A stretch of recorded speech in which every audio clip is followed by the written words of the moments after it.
Welcome to She Blaze, where we're bringing you cannabis culture from a woman's point of view. And as always, here to elevate the cannabis industry. I'm one of your hosts, Dawson, cannabis socialite. She Blaze. And I am Dasheeda Dawson, the WeedHead. Hi, sis. Hey, sis. Hey, sis. On today's episode of She Blaze, we are only doing hot topics, and the streets are talking. Florida still doesn't care about its patients. Americans are preferring cannabis over cigs, and the D, aka Detroit, is finally opening its application process. Well, thank God for some things. There's progress and then there's steps backwards. But of course, we have to kick things off with the high of the week. And I am kicking things off with what I call those great urban random finds.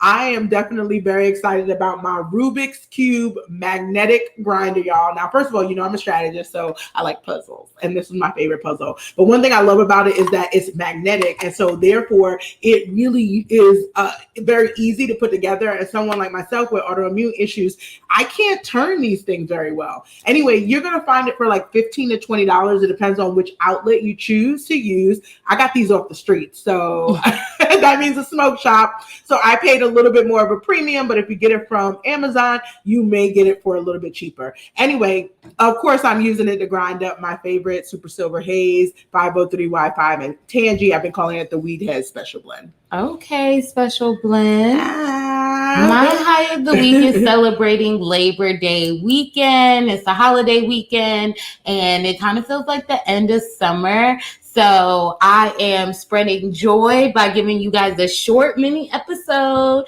so you could go out and celebrate the rest of your weekend. I'm rolling my eyes because the reality is that we got only 3 hot topics. They're really, really, really hot. So the episode's going to be bad short anyway. But listen, I've got a lot to say about some of these hot topics. So hopefully we'll be able to get through everything. What's up first? Okay, so first, we are going to the mean streets of Florida, Lizard Land, allegedly even some cartels kind of action happening there. And so we want to talk about Florida's medical marijuana program because they're actually implementing some changes. So as we've talked about in the past, Florida's medical marijuana program does have a THC cap. Well, they have decided to do an emergency rule on creating a supply cap. Yes, so you can only procure a certain amount of cannabis during a 35-day period and a 70-day period. And depending on the prescription, because you got to be prescribed your specific type of cannabis, whether it's edibles, vapes, smokable, whatever, that is how you will get your supply. And this emergency rule doesn't have much definitions of why they decided to do their emergency rule, but it's mad whack. I mean, it's Florida. Are we surprised that it's whack? I'm not. I mean, I know that folks who are joining us live on Facebook are probably looking at me like, what's the facial expressions for? It's because this is business as usual as far as Florida is concerned. We're not unaccustomed to hearing about the way that they have limited patient access and education. It is a very interesting market, and it's one of the markets I point to all the time at the federal level to essentially say, hey, we should not be following this model. If we want equity, if we want access, we want sustainability, it's not a sustainable model right now. It is not a sustainable model, and it also lets you know that they don't know much about weed market dynamics, as you would say. So as far as smokable flower, you can only get a 35-day supply. Mm-hmm. And with that 35-day supply is only 4 ounces. And so they're basically telling you that is the max amount of smokable flower, which we know leads the market that a patient can have. For edibles, inhalations, sublinguals, it's all a little different. They also give a daily recommended dose. Mm-hmm. And for your edibles, it gives you 60 milligrams of THC as the daily dose. For vape and concentrates, they give you 350 milligrams of THC. Interesting. I'm trying to figure out how they're coming up with daily doses. Like, I literally have the squinty eyes. Everything is side eye in this because I don't understand the concept of limiting purchases from consumers. Point blank and period, we are seeing the commoditization of cannabis over time, whether it's from the hemp-derived side or the high THC marijuana-derived side. And when you tell someone that they're limited as to what they can buy, the only time that's okay in regular retail, real talk, is during Black Friday time period, where we know we have an X amount of inventory. And so when you're having a great deal, we're limiting it because we're expecting that we're going to have to service more people, right? Even when we were during the pandemic, there was limitations on how much toilet paper and Clorox you could buy. What it does, though, when you limit what people can buy, you limit revenue source opportunity for the retailer. And so that's why that's not regular retail market dynamics. Like, that's not what you normally do. And in this case, they don't really have good rhyme or reason on why it's limiting it. I don't understand the math behind some of these maximum dosage in a day and why. And I really don't understand the continued limitations on the flower. Yeah, well, their daily recommended dose on smokable flower, you guys, is 2.025 grams. So 2.025 joints, basically. 2 joints. They're like 2 joints a day and you're good. To do everybody keep take the doctor away. Keep the doctor away. I mean, that probably is somewhat true, but some of y'all need to take 5 or 10. Okay. You know? Feels like there was some shade up in there. I'm just saying, I don't like limiting patient access because at the end of the day, everybody's endocannabinoid system is different. Absolutely. And this whole one size fits all, government choosing the maximum based on really what are some really funny mathematics that can only work in a limited market like Florida, okay? It can only work somewhere where they're running it like a cartel, real talk. Okay, yes, they are, honey. And they even added the days you procure your medicine on the labeling. So when you print out the receipt, you have the day you procure it. That way, you know, you come back, they know if you're in your supply limit or whatever. So they are tracking y'all. It may not be going through public safety, but it is going through the health department. And even, girl, let me tell you about that governor, because he is, a character. Honey, he said that, you guys should just be grateful to be in cannabis business in Florida because it is a great business and it is valuable to have these type of licenses. They would charge, he said they should charge an arm and a leg to have the business licenses. Now, I know you guys are wondering, okay, who does he think he is? But they have over 800,000 patients and they only have 22 licenses operating. So yeah, he's right. It is definitely quite valuable as far as y'all trying to take their coin. As far as their application, it's $60,000. So get your checks up. Well, I mean, Florida, it continues to be astounding in the way that they're handling this. I would say also the companies that are down there, we talked a little bit about the ballot initiative that they introduced. It doesn't have home grow. It really isn't about what the consumer needs are. It's about what they need as operators primarily. And that market that has 800,000 patients and only 22 operators, like juxtaposed to Oregon, that is barely over 100,000 patients and thousands of operators, we are seeing why there's some lopsidedness. And I think that's also why I'm constantly looking at what's going to happen at the federal level, because there are definitely some patients that are probably not being fully served in the Florida market because of limited diversity in what the product assortment is. But on Oregon market, there are patients not being served because there are just a lot of access issues still and education issues. So no one's perfect, but those are two opposite ends of the spectrum. And definitely the Florida end makes the company more money. Oh, yeah. That's all they care about. And the state. Yes. Mm-hmm. Care about that. And they're like basically going around to different markets. Let's pick the worst thing you guys did and let's put it in our market for our patients. That's what Florida's basically doing. It does feel like come on, Florida. So, I'm like, what do we do? I mean, we've been working on Florida-related stuff for a long time, and sometimes I feel bamboozled. Like the whole like medical card. If you're in Florida, you get a medical card. Some of that money goes to FAMU, like it goes to their medical marijuana education and research initiative, the MERI program, and that should make you feel good, except they're not allowed to use any of that money on any research related to medical cannabis. It's weird. They want to teach, they want them to use the money to teach people how to legally use cannabis as it means in Florida, obviously only, which is still a very oppressive use of cannabis. It's so disenfranchising. It's crazy. Meanwhile, Florida State gets all of the ducats for real research. Well, Lizardland definitely is Jurassic Park right there. Okay, they are moving to prehistoric times. So with their cannabis, with their education and everything else, honey. So we got to get off of this because we got to talk about some positive things happening in the cannabis industry. This is why we fight. This is why we celebrate Labor Day. So let's move to hot topic number 2, which talks about Americans preferring cannabis over cigarettes. Yes.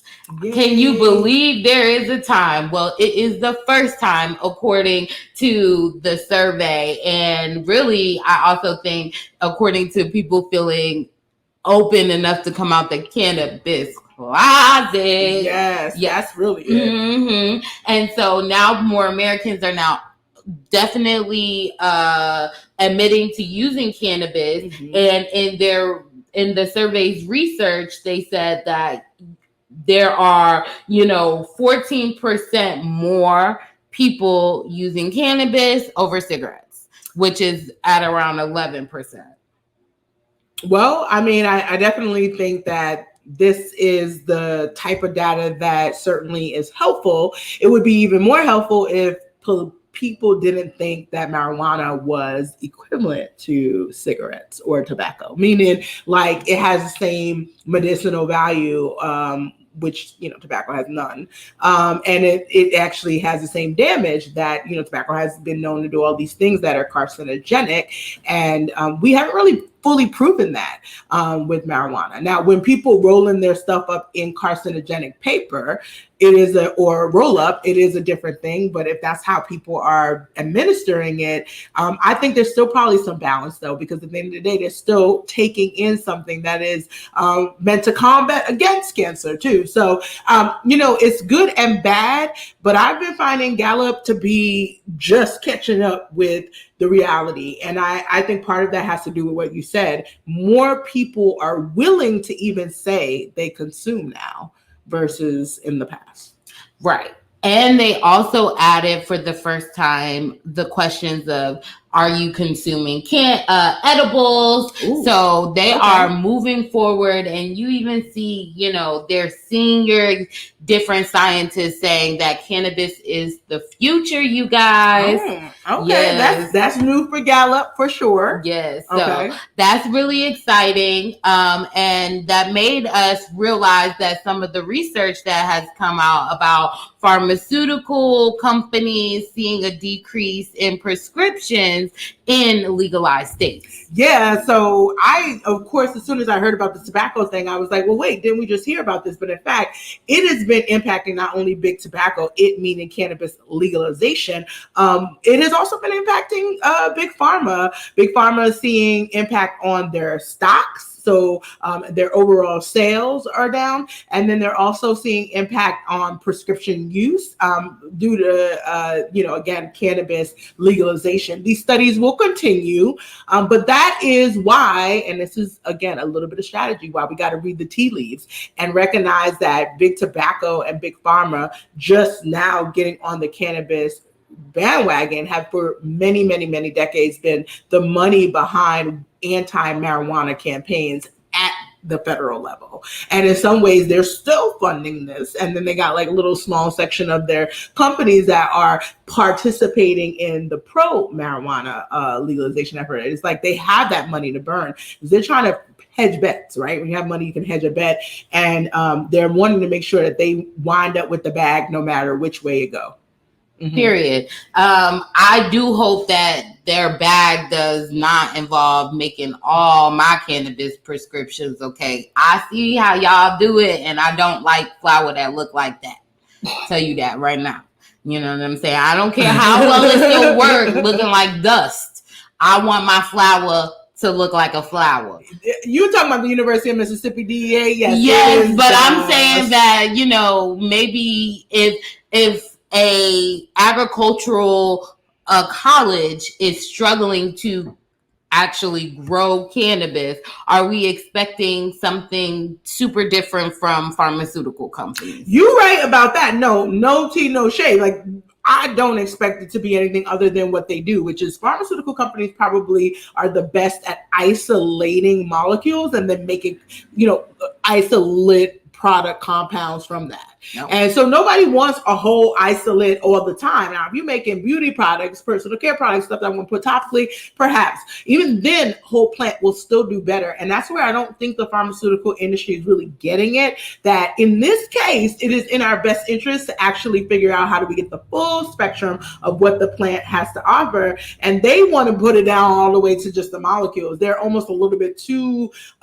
rigid. And that's, the part where I like to speak the language of molecular biology, but I also got to bring them back to the light, because it's like, it's still botany, it's still a whole plant, it's still agriculture, and we've got to learn the science of cannabis before we start coming out acting like we're going to limit things based on what we know. So I'm happy to see Big Pharma is struggling. I'm happy to see that Big Tobacco is struggling, because they have been putting a stranglehold around the legalization efforts.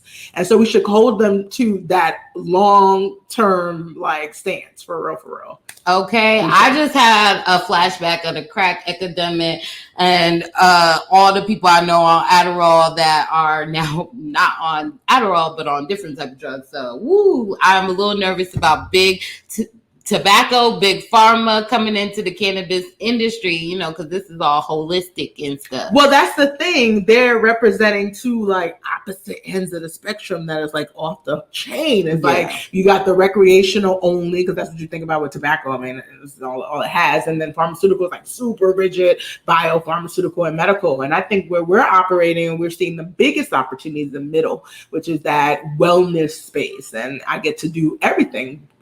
Having fun is a wellness activity too. Yeah. And so. Yeah. Right. Exactly. So I just had a flashback. And since we know that the war on drugs epidemic was crazy in Detroit, let's go into our last and final hot topic of the episode, where we talk about Detroit finally opening its application process. Wow. Yes. You finally is right. If you know the history of this program. Child, yes. So let me just give y'all a backstory, because we did talk about it last season on She Blazed, literally last season, 2021, where we know that it took a while for Detroit to get all its things together, because they wanted to make it feel like it was legacy and people of the community coming into their industry, because we know that it's been a little janky when people legalize, especially coming from their medicinal to adult use market.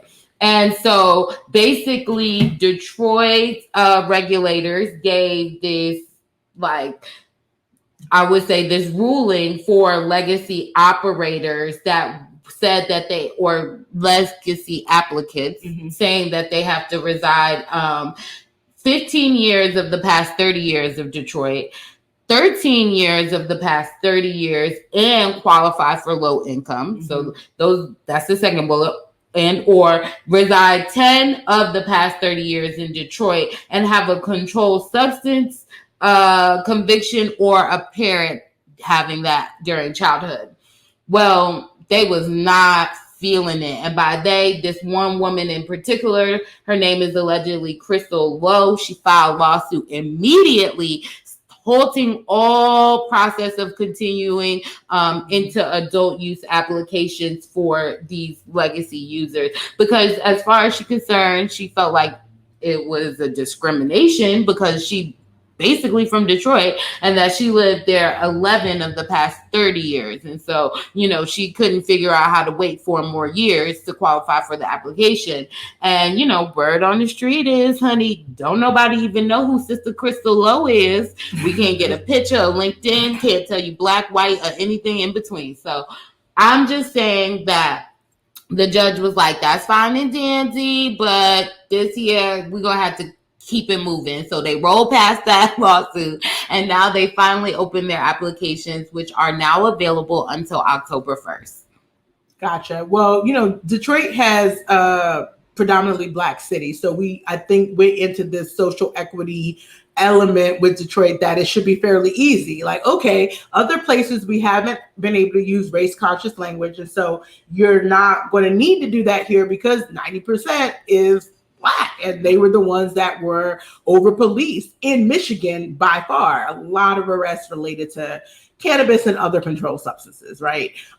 Even mass stories about how the CIA is involved in that. And so I definitely think we applauded like the effort on what was written, even using the term legacy. But right now it's been a bit of a mess because of litigation. And again, I feel like it does feel like, was it a real case or was it just a way to slow down the pace of things? I'm not sure. You never know because, again, we don't have all those details. The streets do. Well, of course the streets do. I'm not the streets at this point. I mean, I can hear the streets. Word on the street is, you can be from Detroit and, live anywhere and still pay your taxes there. Word on the street is if enough money comes behind you, it is very easy to keep a lawsuit in the court for over a year and change. So word on the street is that, yeah, this is some funny business that's slowed down the process for a lot of people, but maybe it helped the other people get their ducats in order so they could actually apply for the first round. I'm sure it did. I mean, that would have happened last year. And if you even know more about other states and the like, and other things are happening in other parts of Michigan, you start to get further down the line. So hopefully it prepared more really, truly Detroit legacy business owners who want to get into the space. I know that they have a lot of different license types, but they're still kind of capped a little bit. It's a city. It's not for the whole state. So I do think there's going to be some thought of it, but I kind of still always feel like putting a cap, it should be like temporary, like first round only. Let's see how this goes kind of thing. Right. Yeah. I love that first round only. Let's see how it goes. Cause I definitely won't be one of the people in the first round. I feel like, let y'all go ahead, burn that money and figure it out as the application changes a bunch of times. But this first phase, they are only releasing 60 licenses, which is different from the last time. So they decided to go a little bit lower. 40 being for retailers, 10 for consumption lounges, and 10 for micro business. And like you said, this is the city, and there are a lot of parts of Michigan that has their adult use up and running already. So they're like, let's take a smaller bite. I think that also is helpful. I don't think it's going to lessen the amount of applications they get, but it is something that I'm curious about how they, positioned reducing the number of licenses based on what they initially said before the lawsuits. True. Well, I think that basically they are just going to try and, they have 3 phases during this first initial process. And I think they just want to see how many applications they get is why they lowered the number this time. And maybe they realized that they might not even have an office set up to really push their applications through. I also just want to note that they put something similar to like Connecticut, where they're talking about how many years you spent in a particular place. And I don't think that that's necessarily happening in New York, even though there's been a lot of gentrification. I am also curious about the fact that it's like 15 of the last 30.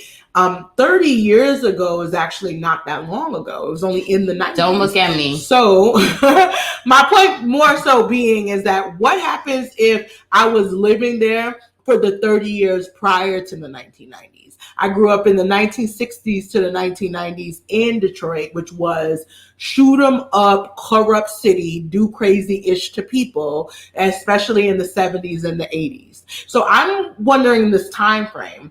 I understand when we think about like slavery is so far ago, but the 1960s is actually not that long ago. And they consider those people part of the hip hop generation.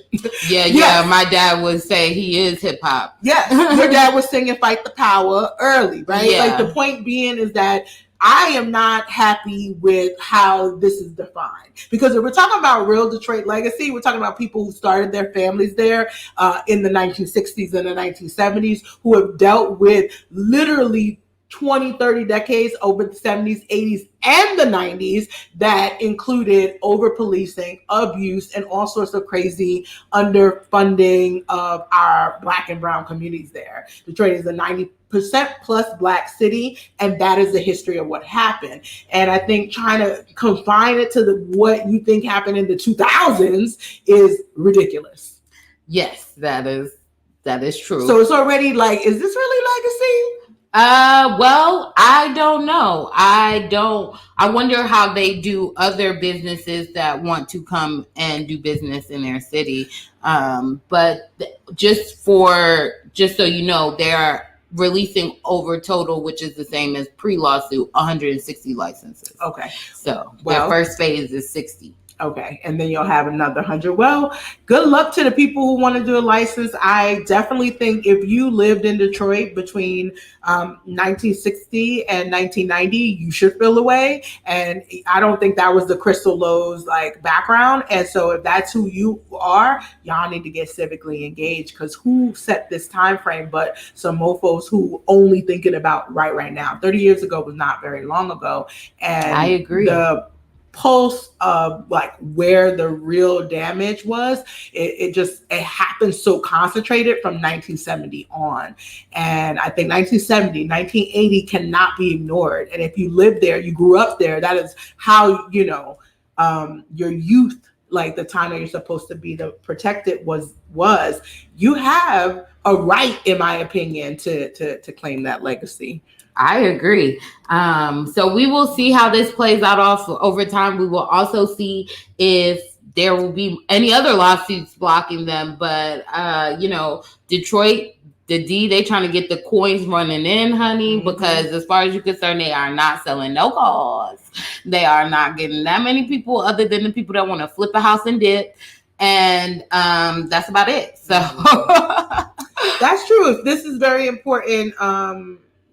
It's very important industry for their money. Yeah. And I just am like, is it the right money? So we got to also do another deep dive, because I cannot remember. Does your cannabis tax when you go back to these communities? Well, Michigan is also one of those ones that's been changing so much as it's going, as far as regulation, new ballot initiatives. So Michigan is kind of a little bit more of a maze. Like, I'm not going to say California is not a maze, but California is very much so boom, boom, boom, whereas Michigan's like zigzags, y'all. It's like, yeah. And so you don't know, like they go back forth 1 minute, next minute. So I don't know. We are going to have to do a real deep dive, because Michigan is confusing as heck, y'all. It is. But you know what? At the end of the day, it is a big market, so we'll have to sort through it. There's also a lot of Black and brown people who are struggling with trying to figure out how to get in, and so and they're bringing celebrities in. Remy Ma, her cannabis line, which is like Pussy Print or something like that, is based out of Michigan. Oh, word? Yeah. That's cool. Remy Ma has got businesses based out of a lot of different states. She's got something down in North Carolina too. So I know she's definitely thinking about where she's starting. And then you got Chris Webber with Players Only. And so he's from Detroit, the whole 5-5, far as like basketball is concerned. They were from inner city Michigan. So I am like hopeful that this can be interesting for people who apply, but I also want to encourage folks to just like get active, because something's happening and the math is not math for me on certain things. Well, definitely. And so, but this math is mathed And we are done. We're at 30 minutes, child. Okay, well. Yes, well, it's Labor Day weekend. I want people to go out and have fun and cha-cha-cha over there and over here. And we live in Brooklyn, and so we are going to be hearing a lot of loud music soon. So I'm trying to save y'all, Mike. Come on. That is actually true for you, for sure. I think it's always good to have a little music in the background, but you can tell them where we're going to follow us if they want to. Yes. I'm sorry. We got to binge our episodes. Yes, too. Sorry. Obviously, I'm like ready to go. So make sure you guys follow us on IG at @she_blaze. You would have got to see a lot of great hits from the US Open because we were there this past week. And make sure you listen to us anytime or replay us whenever you want on Spotify, Apple Podcasts, YouTube, anywhere you hear us. Like and subscribe to our YouTube at the WeedHead because you can see She Blaze and much more. And maybe you might want to follow me on Cannabis Socialite on Instagram. She says it like she's going to accept your follow request. And so if you really want to see some content, then you'll follow me at Twitter and Instagram at Dasheeda Dawson. Yeah, I just laid down the challenge. Oh my God. Did the sun just come? The Zillennial is not beating this Exennial in social media. Okay. Excuse me. Is the sun out or something? Because you just gave me a whole lot of shade. I did. I'm sorry. All right. Well, that means it's definitely time to go, you guys. Yes. And thank you guys for joining us and listening in. And make sure you check the description because we have all the info to our hot topics. And join us next week. All right. Bye.